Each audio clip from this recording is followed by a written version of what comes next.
Partners and how you help create more jobs for lower middle income people. Sure.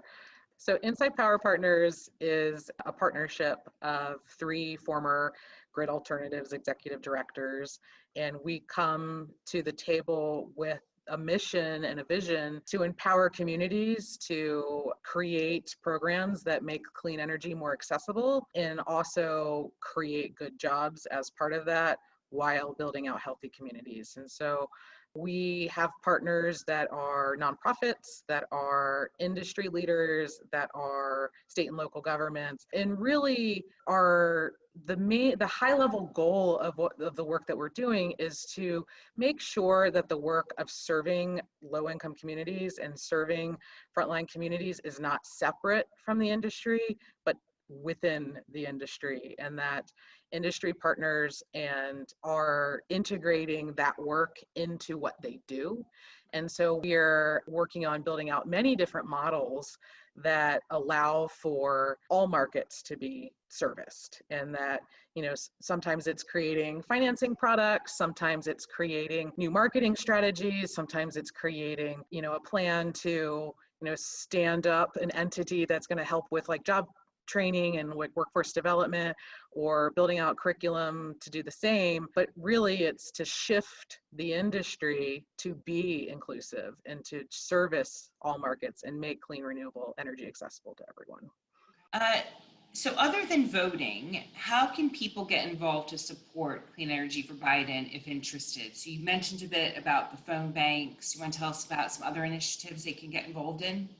Absolutely. So I think I mentioned before as well that Clean Energy for Biden is a 5,000 member network. And I would say it's number one, go to cleanenergyforbiden.com and sign up. We are actively growing our membership and are aiming to attempt to double that. And one reason, I'll say one of the reasons why that's so important is because the campaign sees how large our constituency is, how large that membership is, and that really gives us a lot of clout in terms of really advocating for what's next and really helping build a platform for actions on day one and really helping build a platform for actions on the first 100 days. And so, you know, the larger we're able to grow that network and that's active in raising money and participating in our voter outreach efforts, the more clout we'll continue to build as an industry that is important and that create jobs. And we're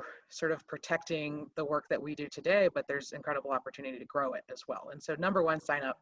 Number two, if you haven't participated in a fundraiser yet, we would love to get you involved. We've had really great fundraisers from John Podesta and Ernie Moniz, and we just had one earlier this week with Lisa Jackson and Representative Kathy Castor, who led the climate committee out of the House. And, you know, really there's a lot of opportunities to be part of these conversations, and it's just so much fun to just see how many perspectives there are and help the campaign raise money and, you know, push the message forward. And then number three, you know, participating in those phone banks, making sure that your friends and family have a voting plan is absolutely imperative. We need as many people involved in the Get Out the Vote effort between now and the election. I think we're at 62 days or 61 days at this point. So that's going to fly by.